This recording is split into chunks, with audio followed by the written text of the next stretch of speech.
الله وبركاته. وعلیکم السلام ورحمۃ اللہ وبرکاتہ.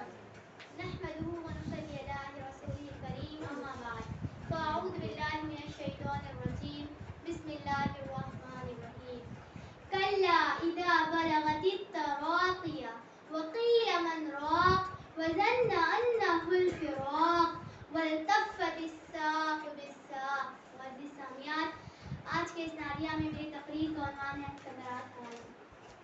عزیز سامعات، سکرات کی سختیاں بڑی خوفناک ہوتی ہے.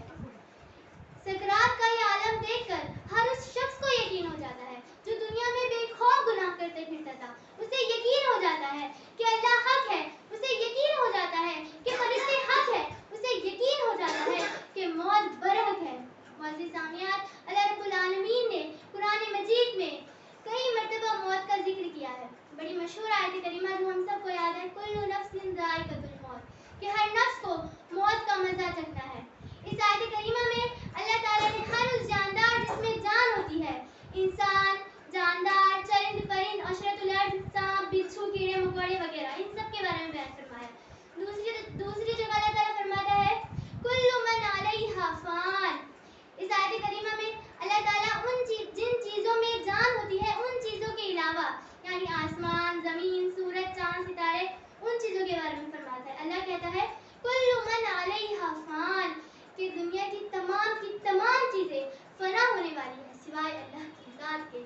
تیسری جگہ اللہ تعالیٰ فرماتا ہے سکرات کا ذکر کر کے اور اس کی وضاحت کر کے ہمیں بتاتا ہے وَجَاءَ سَكْرَةُ الْمَوْتِ بِالْحَقِّ، کہ سکرات ہر انسان کو آنے والی ہے، سکرات ہر انسان کو آ پہنچے گی. اللہ تعالیٰ قرآن مجید میں فرماتا ہے وَجَاءَ سَكْرَةُ الْمَوْتِ بِالْحَقِّ، کہ سکرات کی سختیاں انسان کو آ پہنچے گی. معزز سامعات، اسی طرح چوتھے مقام پر اللہ تعالیٰ فرماتا ہے سکرات کا ذکر کرتے ہوئے، آیت کریمہ شروع ہوتی ہے کلا، مانا ہرگز نہیں. کلا اذا بلغت التراقی وقیل من راق وظن انہ الفراق والتفت الساق بالساق. جب انسان کے جسم سے اس کی روح کو، اس کی جان کو مکمل طور سے اس کے ہاتھ پیر سے نکال کر اس کے گلے میں لا کر اٹکا دیا جاتا ہے، اللہ نے ہر انسان کو اس حالت میں لا کر کہا ہے کلا، ہرگز نہیں. کیا ہرگز نہیں؟ جب ایک انسان پیدا ہوتا ہے، وہ بڑا ہوتا ہے، یہاں تک کہ اس کی عمر 50-60 سال تک پہنچ جاتی ہے، وہ اپنی پوری زندگی میں اپنی مکمل ذمہ داری کو نبھا دیتا ہے. اچانک ہمیں خبر آتی ہے کہ فلاں عورت جو محلے میں ہمیں دکھا کرتی تھی وہ گر گئی ہے اور ان کے پیر پہ چوٹ لگ گئی ہے، ان کے پیر کا درد شروع ہو گیا ہے. ہم ان سے ملاقات کرنے کے لیے جاتے ہیں، وہ چیئر پر بیٹھی رہتی ہے. ہم ان سے پوچھتے ہیں آپ کی طبیعت کیسی ہے؟ وہ کہتی ہے اللہ کا شکر ہے، بس تھوڑا سا پیر میں درد ہے، اللہ سے دعا کرے کہ اللہ ہمارے پیر کی طاقت کو واپس لوٹا دے. کچھ دنوں بعد پھر خبر آتی ہے کہ وہ لیڈی جو گر گئی تھی، جن کے پیر میں درد شروع ہو گیا تھا، اب ان کے کمر کا بھی دم چلا گیا ہے. سب لوگ ان سے ملاقات کرنے کے لیے جاتے ہیں، سب ان سے خیریت پوچھتے ہیں کہ آپ کی طبیعت کیسی ہے؟ تو وہ کہتی ہے اللہ کا شکر ہے، اللہ نے فرما بردار بیٹی دی ہے. جب بھی پیشاب و پاخانے کی حاجت ہوتی ہے تو میری بیٹی اپنے ہاتھوں سے اٹھا کر مجھے لے جاتی ہے، اور اللہ نے بڑی پیاری بہو دی ہے، 3 ٹائم وقت پر کھانا لاتی ہے اور اپنے ہاتھوں سے لقمہ میرے منہ میں ڈالتی ہے. بس اللہ سے دعا کرے کہ اللہ میرے کمر کے درد کو دور کر کے مجھے شفا دے دے. جب میرا کمر کا درد ٹھیک ہو جائے گا تب نماز پڑھوں گی. اور سنا ہے مسجد میں اجتماع بھی ہے